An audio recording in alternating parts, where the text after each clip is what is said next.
James, welcome to Waterstones, first of all. Thank you for having me. When Brexit happened, let's say Brexit straight away. Let's get that out there. Let's get it out there. And the sort of, I guess, a lot of people surprised at the result. One of the things that was said that was there were huge swathes of the population that people hadn't been listening to. And it seems to me that you, more than many people, have been listening to these people and talking to them and hearing what they've got to say. I guess the first question is, what have you learnt from listening to people across the UK? The first thing I learned was not to be surprised by the Brexit result. Actually, it didn't surprise me at all. In retrospect, I'm surprised the gap wasn't even bigger. Yeah. Because what I discovered from listening to these people is that they believe passionately in a variety of, sadly, things that are best encapsulated as slogans and sound bites. And they're genuinely fearful. They feel under threat in the context of Brexit in particular, but also other issues like Islam and immigration and political correctness and gay rights and what have you. They have been successfully persuaded that there is an enemy at the gates. And so when they were asked to vote to flee from the enemy, as it were, it's not a massive surprise that they did. What I've learned is that when you ask them to perhaps describe the enemy, that's when things get rather tragic, stroke heartbreaking, stroke hilarious. You have mentioned some of the titles, I suppose, the chapters in your book, the different topics that people are talking about. And they all are quite different, and yet, as you say, when you ask them to actually articulate what's going on or why they feel a certain way, it often gets towards being the same thing. It's not just people that ring me that use phrases like political correctness gone mad. It's national newspaper columnists. It's prominent pundits and commentators on household name television programmes. You know, almost every phrase that's fallen apart under scrutiny on air with me, and these clips that go viral and what have you, which is, I don't know if I've ever got a book deal if the clips hadn't gone viral. Right. So that was a big part of the process, because people are obviously going, crikey, this is new. It wasn't new to me, it was what I'd been doing for 10 years. But it was new to other people because no one ever challenged the slogan. So you might get Farage on Question Time saying it's political correctness gone mad, or saying we can't make our own laws, or saying we've been swamped by immigrants. And no one ever said to him, David Dimbleby's not in the job anymore, but it was his job to do this, to say what laws? What do you mean when you say political correctness? What do those actual words mean? Which seems such a simple... I think the reason people didn't ask it is because people weren't quite as simplistic as me. I don't care what you think. I need to know what you think in order to ask the question that I care about the answer to. I want to know why you think it.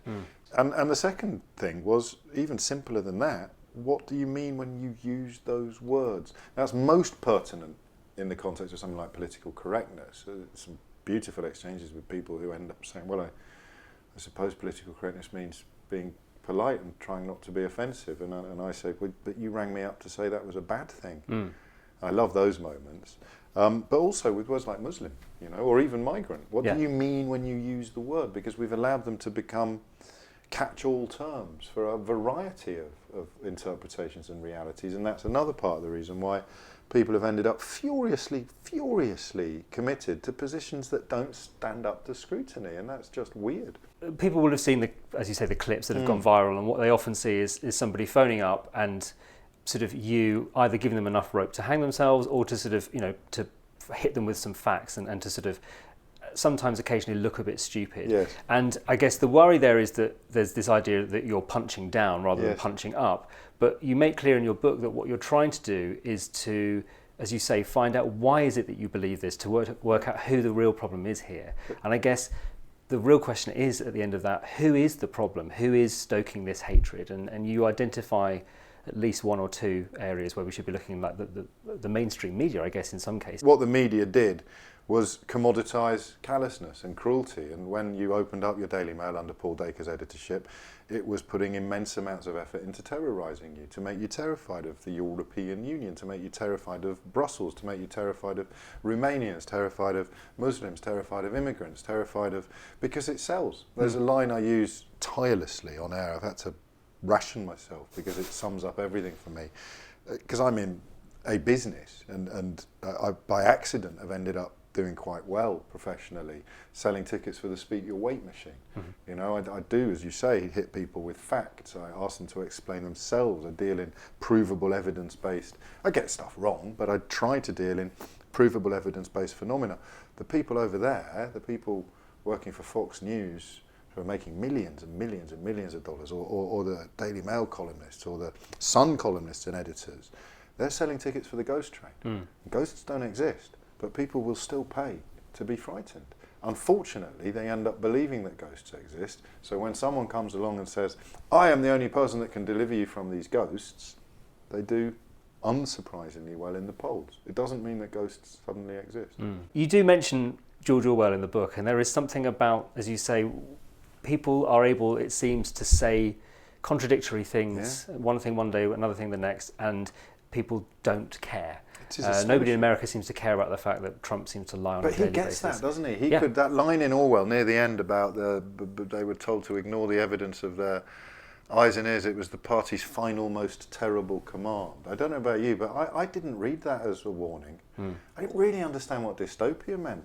But this week, you've got Alabama in America essentially turning into a tribute act to The Handmaid's Tale.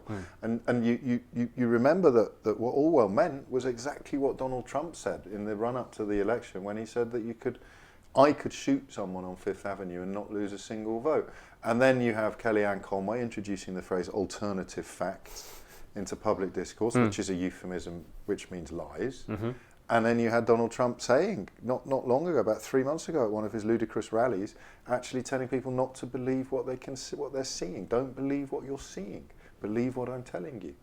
And I suspect, probably almost over. I'm 47 now, and probably everyone my age or younger, it's got something to do with proximity to the Second World War, although it doesn't work entirely as a generational observation. When I read about the Holocaust, when I read about the rise of fascism, when I read the literary warnings against fascism, like Orwell or The Handmaid's Tale, or the non-fiction warnings against it, like The Banality of Evil by Hannah Arendt, I didn't think it was about my species. I thought it was about what you could describe as a historic, as a cousin from history, that was somehow DNA based, different from me and my neighbours and my friends and my colleagues. And the most horrible thing to happen in the last 3 or 4 years, is to realise that a lot of these ancient hatreds, a lot of these people who will encourage you not to trust the evidence of your eyes and ears, they're us, they're our neighbours, they're our family members, they're our friends, they're our colleagues. And what the book tries to do is understand how they can end up where they've ended up without necessarily castigating them all as sort of cretins and bigots and racists and homophobes. Some of them are, but they can't all be. No. If they all are, we might as well go home now. And in that case, as you say, because we are talking about our friends and family and neighbours, is the solution, I use that word very carefully, to challenge it? Is it now more important than ever to challenge what you hear? I interviewed Farage in 2014, and prominent journalists were writing about his career is over now because he's completely exposed Farage for what he is. And I knew, no, it really isn't, because I read social media, I read the emails, and people who are having their prejudices and their bigotries validated will forgive the person doing it anything. So how do you challenge that? I don't know, because you present them with all of the evidence. Probably the most tragic call in the book is a Donald Trump supporter, and I list the things that we've seen on screen. The things that we've seen on screen that demonstrate he is an unpleasant bully. That's all. Let's leave it there. Let's not go further. I can with evidence, but just for the context of that conversation, I say, what about the time he mocked the disabled journalist? And this caller from Crawley, not from Alabama, from Crawley, says fake news. It was on our screens. How do you challenge that? I don't know yet. I'm working on it.